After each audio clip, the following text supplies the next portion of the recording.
Hello, Aries. Ayan. Sorry, Aries. Nag-post ako. Nilagay ko yung signage mo. Nakalimutan ko eh.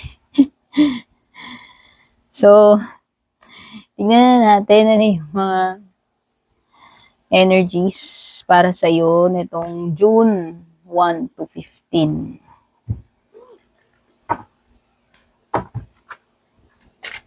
Thank you, Aries. Kung palagi ka nag-aabang, sumusubaybay, bumabalik-balik sa mga readings ko, please don't forget to subscribe kung bago ka. Meron kang awakening. Awakening, ibig sabihin parang magigising yung diwa mo, no, tungkol sa isang bagay. Pwedeng may mga new beginning, sabi dito, pwedeng merong bagong attraction. Parang feeling ko lang nagigising yung feelings mo, yan. It could be feeling sa isang person, it could be feeling sa isang bagay, sa isang gawain. Basta parang nag-open ka eh. Pwedeng nakaka-attract ka rin, yes. Nakaka-attract ka ng pwedeng new friends, nakaka-attract ka ng new connections for sure. Friendship man yan or sa romance.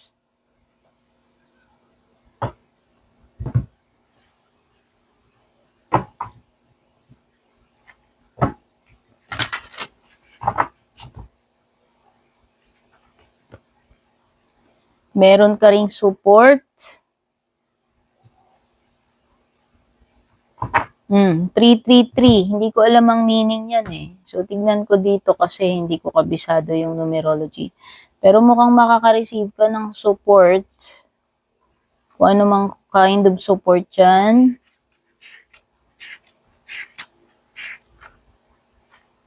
Tingnan natin. Kasi, the color, the number 3.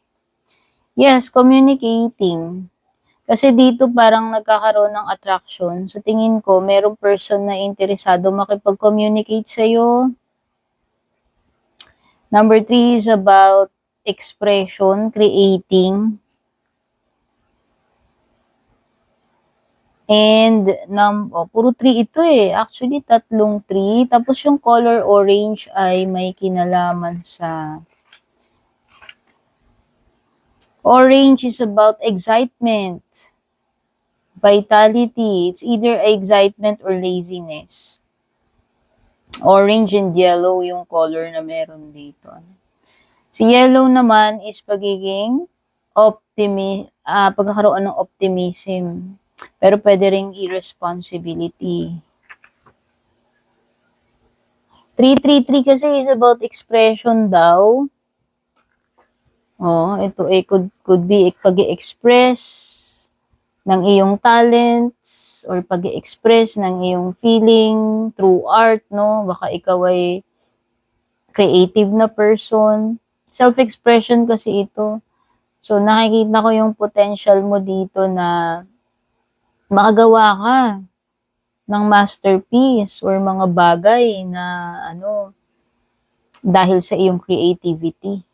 So, sinasabi rito, pwedeng merong mga opportunities, pwedeng merong happiness na paparating kasi nga nakikita ko merong attraction, may new beginnings, meron ka mga bagong sisimulan, hobby man yan, art, pwedeng may mga new connections like friendship or romantic.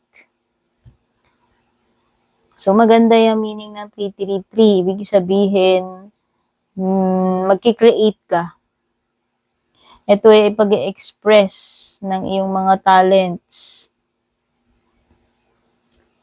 Sinasabi dito, i-trust mo daw yung intuition mo. Ito yung blessed ka ng mga incredible talents or inner strength.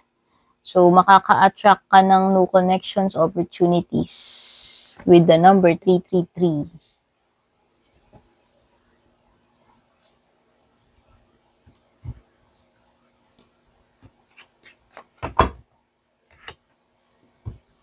Yoke. Feeling tied down or frustrated. Oh.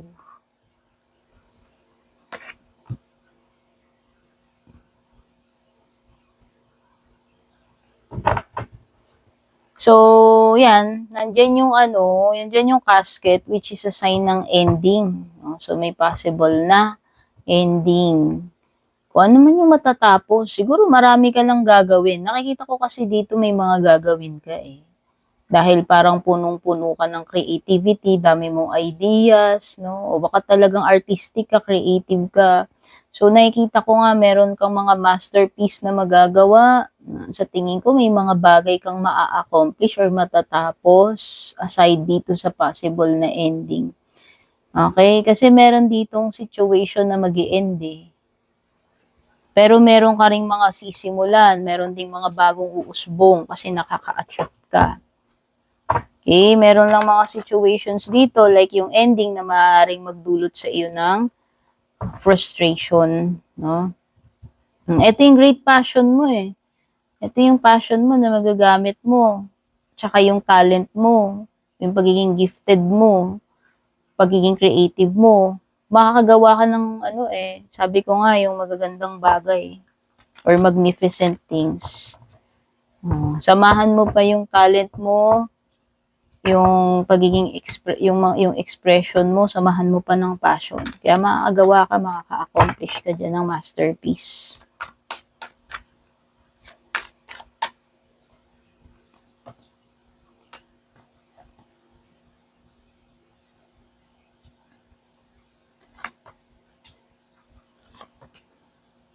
Yung iba ang frustration ninyo about money. Oo, nakikita ko pwedeng may magka-problema kayo about money, hindi ganun ka-stable when it comes to financial.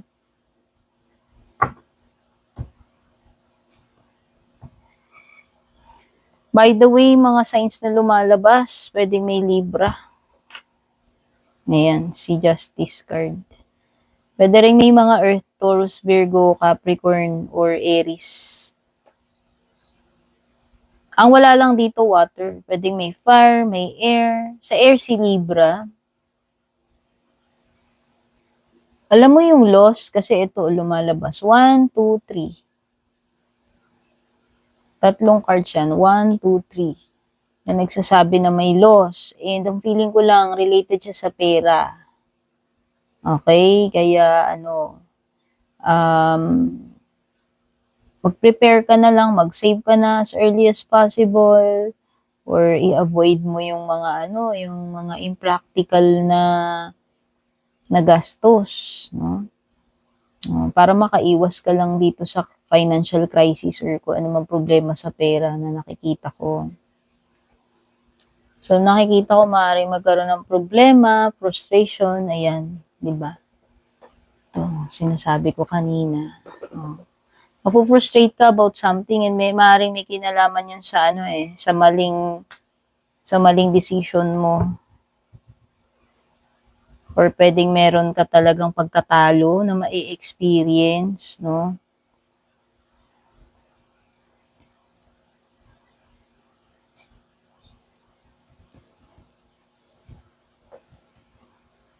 So, nakikita ko dito, nandun yung tendency na wala kang confidence kasi pwedeng ang problema mo is about money. Diba? O kasi minsan hindi tayo makakilos eh. Napufrustrate tayo pagka meron tayong mga gustong gawin pero wala tayong budget, no? Pwedeng yun yung isa sa problema mo. Wala kang confidence kasi kailangan mo ng pera para makakilos ka. Kaso ang magiging problema mo dito is yung loss about money.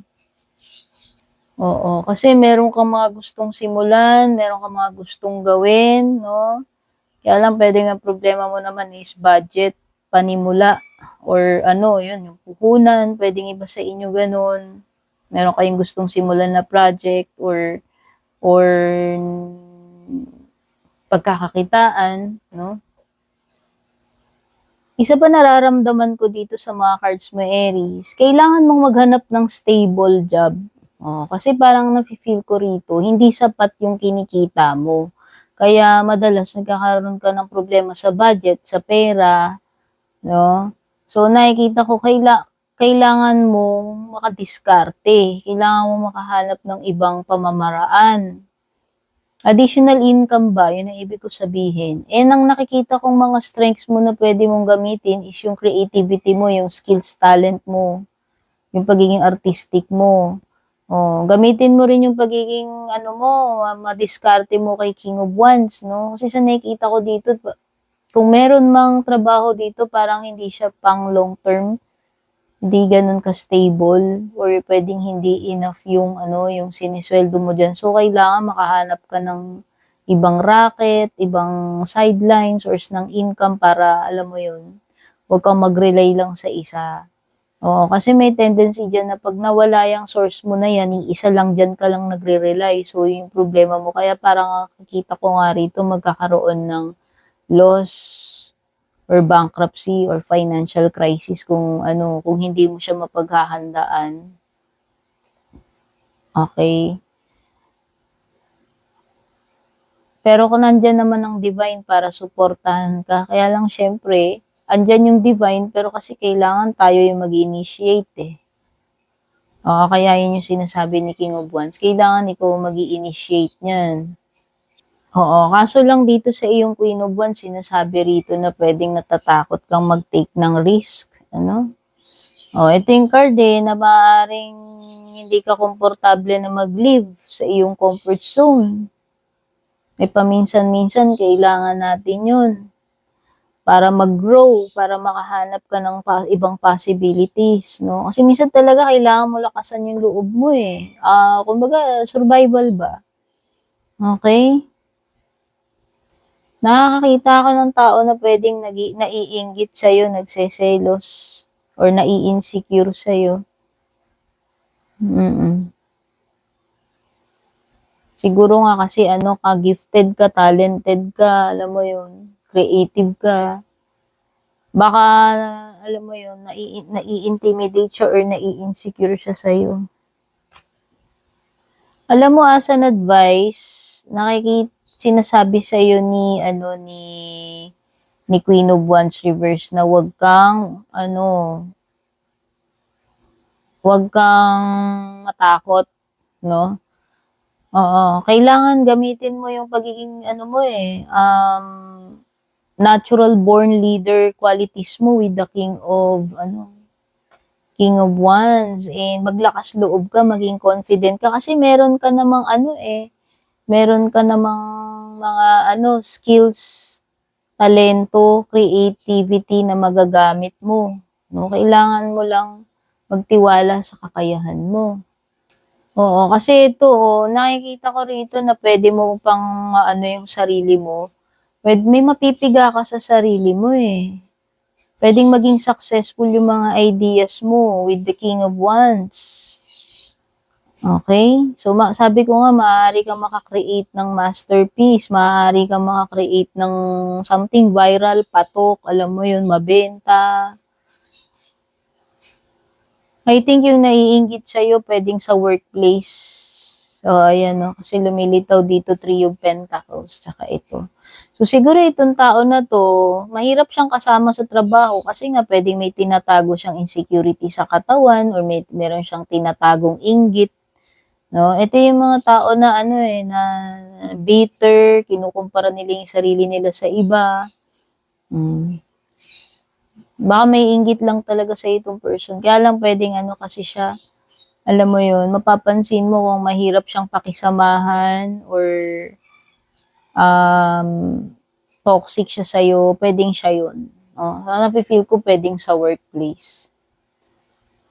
With the Justice card, ito ay cause and effect. No? Kaya nga nakikita ko, kung halimbawang hindi ka magiging wise pagdating sa spending, ito na yung mga consequences na pwedeng mangyari sa'yo. No? Kumbaga, ito yung mga side effect ng mga ng mga pagiging reckless mo sa paggastos, impulsive, no? Or kung hindi ka, alam mo yun, hindi ka naging wise, naging practical, or hindi ka nag-save ng pera habang alam mo yun, habang malakas kang kumita. Si Justice card, pwedeng mga legal, legal matters. Could be mga legal documents, yung mga legal process na kailangan mo asikasuhin. Actually, justice is about balance, no? So, pwedeng as an advice, sinasabi niya na, alam mo yun, kailangan balance lang. Hindi pwedeng sobra-sobra, di ba? Kaya nga, alalay ka lang. Yun yung napipil ko rito eh. Pero kung meron mang mga dito, kung meron mang mga tao na nakaargabyado sa'yo, sabi ko nga lagi ko sinasabi, merong divine justice, may karma. So, hindi nyo sila kailangang isumpa, hindi mo kailangang i-wish na sana ganito, ganyan. Kasi, the more na sinasabi mo yun, magbubumerang din yun sa'yo. Hayaan mo lang kasi nakikita ko, darating yung justice na deserve mo rito. Basta ikaw lumalaban ka lang ng patas, wala ka inaargabyado, alam mo yun. Okay? Yan eh. Kaya nga kung meron mang naiinggit sa'yo dito, sinisiraan ka, hindi maganda yung pakikitungo niya, lilitaw at lilitaw din naman talaga yung truth eh. Hindi naman yun, wala kang dapat ipag-alala. No? Kaya kahit na merong naiinggit sa'yo dito, hindi maganda yung pakitungo nila sa'yo, or sinisiraan ka nila, hayaan mo lang sila. Kasi mangingibabaw at magingibabaw naman kung ano yung truth. Kung wala ka naman talagang ginagawa na masama, wala kang dapat ipag-alala. Pagdating naman sa relationship, nakikita ko rito na pwedeng yung iba, hindi kayo ganun kakampante, ka-secure pagdating dito sa relationship nyo.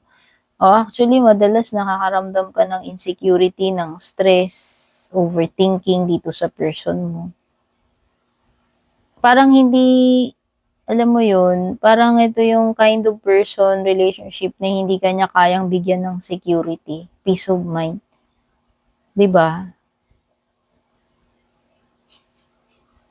Hindi ko alam kung may mga pinagseselosan, meron kasing parang insecurity dito eh, or ano, or may mga ibang nakakausap, nakakahalubilo.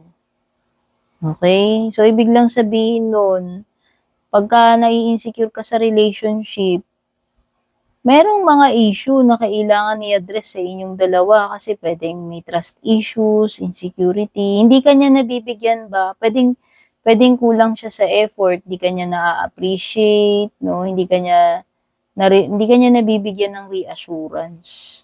So, instead of nagiging pahinga mo tong person na to, parang actually madalas nagiging cause siya ng frustration mo, nagiging cause siya ng stress. Okay, thank you so much for watching. Kita-kits sa susunod.